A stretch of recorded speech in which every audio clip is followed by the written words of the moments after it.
right, so real quick, if you don't know about the iPatGoat video, it is huge amongst the conspiracy community. Everybody's seen it, talked about it. They're saying that, wow, this video was uploaded in like 2011 or something, like 2014, and it predicted all this stuff. You know, it shows all this crazy stuff. You know, stuff that happened in China, what appears to be happening with the whole migrant crisis, and all these things going on. And the guy who uploaded that video, he only uploaded that one video. And 11 years, 9 months, and 2 days later, he uploaded his second video, which people have said is a code for 9/11/2. This stuff is weird, all right? Like, I'm aware how weird this is, which is why I was hesitant to even cover it, but it might lead to something. And if this does end up happening, hey, it might bring some people to Christ. I say amen, because this stuff it's weird. And, well, that's what I do. I preach about Jesus here, and I try to wake people up to the fact that the government is not what they seem, and they do things somehow. They're able to manipulate things, and it looks like they're getting ready to do that. I don't know. But this video was uploaded by Hierophant, and he took it down. He took it down. It's been re-uploaded. And the weird thing is, at the end of this video, he's just walking down a pier, man. And if it was anybody else that uploaded this but Hierophant, it wouldn't matter. But because he's the one that did it, he goes towards this pier. At the end, you see an SOS sign, and somebody checks their watch.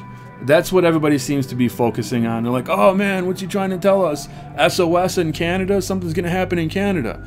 And then this storm starts to brew up. And a few days ago, I noticed that, and I started to put, you know, 2 and 2 together and go, Now, I did this before with iPatGoat. There's pins on the map I've pointed to people. I don't know if those are supposed to be false flags that they're going to do in the future. I'm just trying to think. I'm like, Well, there is one off the coast of New York. There's a pin off the coast of New York. There's a pin off the Gulf Coast, 2 of them off the Gulf Coast. And there was all this talk about how the Russians have a tsunami bomb, and I was like, whoa, guys, look at this. You know, the Gulf Coast might get hit. Well, that didn't happen, thank God, yet. That didn't happen yet. But I don't know, man. I just got a bad feeling about this stuff. I don't know. It's really weird. So the fact that this is not your typical hurricane, it's doing things that are a little abnormal. You'll even hear the people who are talking about it. They'll tell you, this is not, you know, this is a little weird. It's huge. It's veering off. Normally these blow off the coast and that's it. They don't pull inland. But you'll notice that there's other weather storms that seem to be tugging on it and pulling it inland. So let's take a look at that real quick.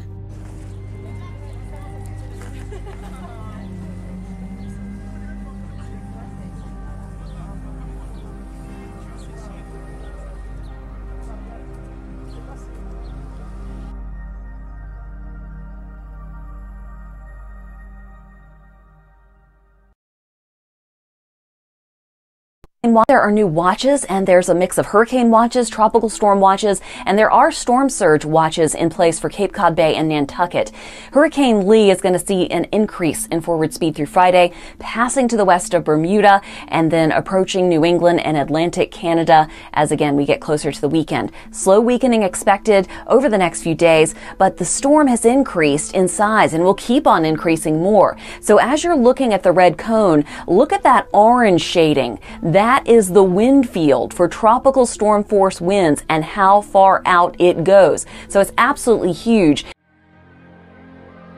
That's almost the size of the entire eastern half of the U.S. And then you got tiny little Hurricane Margot over here, which this is also a big hurricane, to put it into perspective. The fact that most of the Atlantic Basin is currently covered in hurricane right now is absolutely incredible. But the similarities here are very concerning. They both show that last-minute northwest curve, which means that there's likely going to be a larger population area affected by the storm. It also means that the way that the storm's going to hit land could actually push more water up into the Bay of Fundy than it would maybe if it went right across Nova Scotia. If the storm makes this curve right here, we've got to worry about water coming back into Cape Cod. We've got to worry about it coming into the Bay of Fundy on its approach to Nova Scotia. And of course, we have to worry about the entire New Hampshire and Maine and eastern Massachusetts coastline for the potential for very significant coastal flooding, guys. This is a very unique approach, a very unique path for a storm like this to take. And it's so big, I promise y'all, it's going to be carrying a wall of water with us. The disaster unfolding there after a major storm unleashed devastating floods. Thousands are fearing here dead tonight. We begin tonight overseas with a race against time as rescue teams in Morocco scour the rubble in a furious search for survivors. The area's strongest earthquake in more than a century has killed nearly 3,000, with thousands more injured. But those numbers are expected to rise in the hours and days ahead. The destruction and devastation are beyond words, with at least 100,000 children impacted by the disaster, and that's according to UNICEF. The epicenter of the 6.8 quake is located in the country's high Atlas Mountains, where buildings crumbled and left communities cut off from the outside world. The largest fire in Louisiana state history continues to burn, along with hundreds of fires along the Gulf Coast. Washington state firefighters are battling a series of large wildfires, forcing the evacuation of thousands, and they destroyed hundreds of properties. It is an inferno, and it's leaving little in its wake. Firemen have been battling the flames night and day, but the wildfires are spreading. Oh my God, I can't see anything. More than 2 weeks after fires destroyed the town of Lahaina, the total number of people still unaccounted for is rising. Hurricane Lee is making its way across the Atlantic Ocean and getting closer to the U.S., and you can see just how massive this system is.